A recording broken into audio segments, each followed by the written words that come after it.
와이뉴스 넘어가죠. 어서 오십시오. 안녕하십니까. 권영철 선임 기자. 내일 탄핵 심판 결정이 납니다. 네. 오늘 와이뉴스 뭐 그 얘기 좀 해야 되지 않겠어요? 뭐 당연히 해야 되겠죠. 예. 오늘 뭐 그 얘기를 준비를 했습니다. 지금 이제 사람들 사이에서는 이게 그 억측들이 많이 나돌아요. 괴담들이 많이 나돌지 않습니까?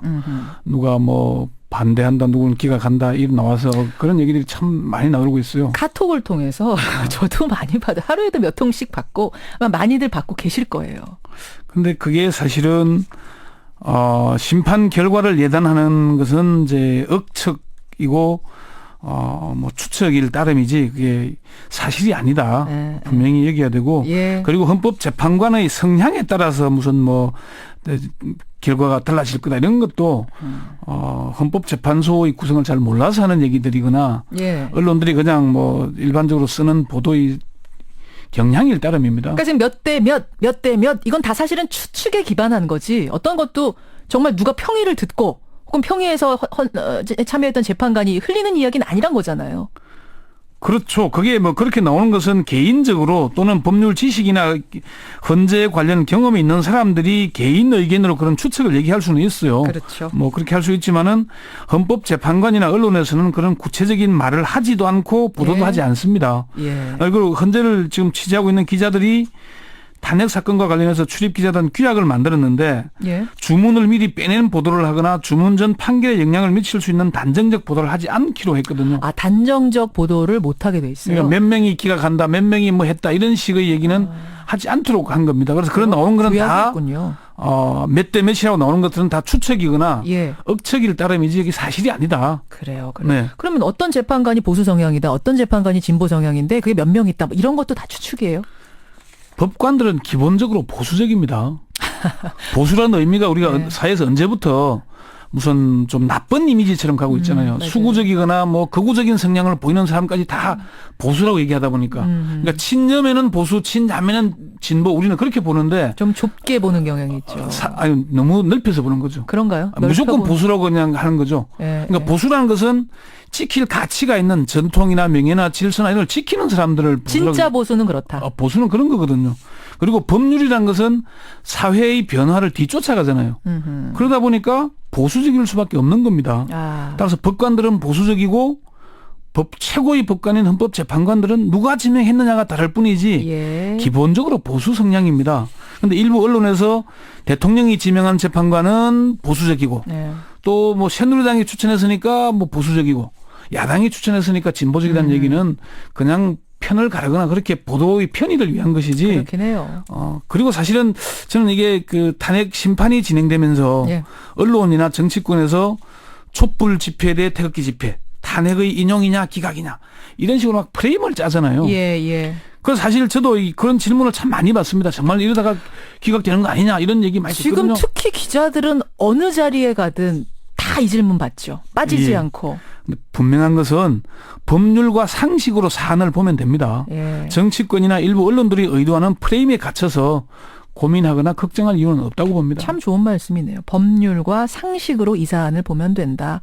헌법재판관들도 성향의 문제가 아니라 헌법재판관까지 될 분들이라면 분명히 상식과 법률로서 판단할 것이다. 이 말씀이세요. 그렇습니다. 이게 다시 처음으로 돌아가서 왜 국회에서 탄핵이 발의됐고 여당 소속 의원들까지 동의를 했는지 예. 그 국회에서 234명이라는 의원들이 찬성을 했는지를 돌아보면 됩니다. 그리고 예, 예. 검찰과 특검의 수사 결과 재판 진행 과정, 헌재의 심리 과정을 지켜봤으면은 예. 뭐가 문제인지 다들 알 수 있을 것입니다. 그러게요. 결론을 예단할 수 없지만 혹시라도 국민들이 두 갈래로 나눠질 수도 있었기 때문에 헌재가 현명하게 결정할 겁니다.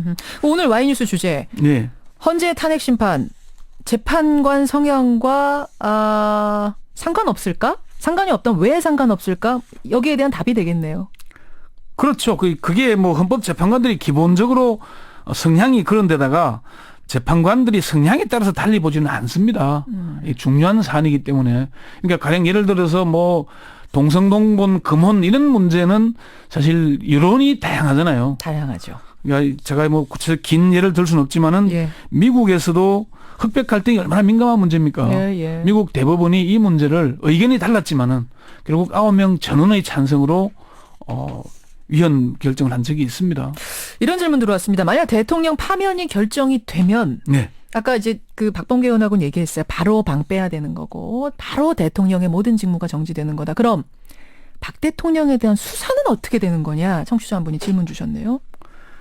그 수사 문제는 이제 검찰로 다시 공이 넘어갔지 않습니까? 그렇죠. 어제 이제 그 노승권 1차장 검사가 부본부장인데 탄핵 정국과 상관없이 수사를 원칙대로 하느냐는 기자들의 질문에 예. 그렇게 해야 하지 않겠나. 그러면서 우리가 유종의 미를 잘 거둬야겠다. 마무리 잘 해야겠다 하는 마음이 있다 얘기를 했어요. 예. 여기에 검찰이 이 이상의 입장을 어떻게 밝힐 수 있겠습니까? 밝힐 수 없는데 검찰 안팎의 얘기를 들어보면은 특수본의 시즌2는 시즌1과 달리 법과 원칙에 따라서 철저하고 엄정하게 수사할 거다. 이런 얘기를 합니다. 특수수사에 정통한 검찰의 한 중견 간부가 검찰은 정답대로 할 거다.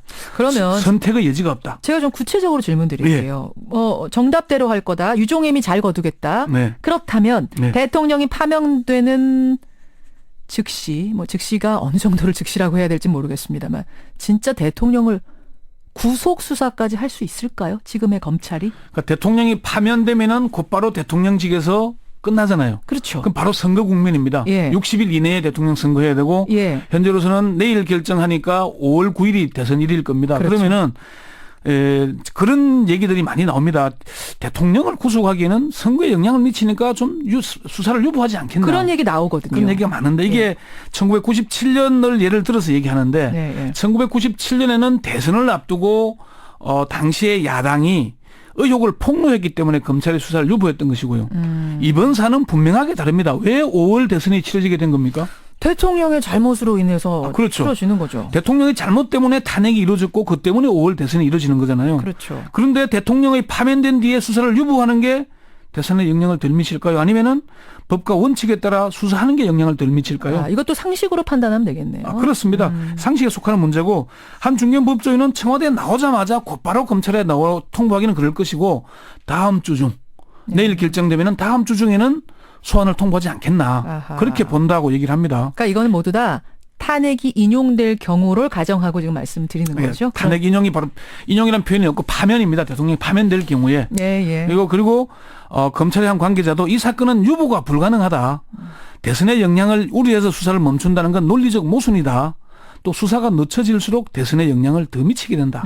그렇게 신속하게 대통령을 처리하게 될 것이다. 이게 검찰 안팎의 진단이고 전망입니다. 그러면 청와대 압수수색 이번엔 가능할까요? 그게 큰 실익은 없을 것이라는 분석이 많습니다. 청와대 압수수색을 거부한 이유가 대통령 때문이 아니고 청와대의 상징성 때문이었다는 거죠. 아니 대통령이 결국은 그 말이 그 말 아닙니까? 대통령이 못하게 해서 못한 거 아니에요? 결정은 대통령이 한 거 아닙니까? 대통령이라는 사람 개인을 본 것이 아니고 대통령이라는 자리, 청와대의 상징성을 본 것이기 때문에 필요하다면은 검찰이 필요한 자료를 청와대에서 넘겨받는 압수수색 영장을 받더라도 그렇게 되지 않겠냐. 그러니까 그렇게 보고 있습니다. 그래요. 근데 문제는 그것보다 더 민감한 것은 예. 파면된 대통령이 검찰 소환에 응하지 않고 버틸 경우 어떻게 돼요? 그때 그럼? 검찰이 어떻게 할 것이냐. 과거에 이인재 의원도 전 의원도 그런 적이 있었고 그리고 이게 정영근 전 의원도 그런 적이 있었거든요. 그게 좀 민감한 변수가 될 거라는 얘기가 있습니다. 여기까지 오늘의 와이뉴스 권현철 선임 기자 수고하셨습니다. 네.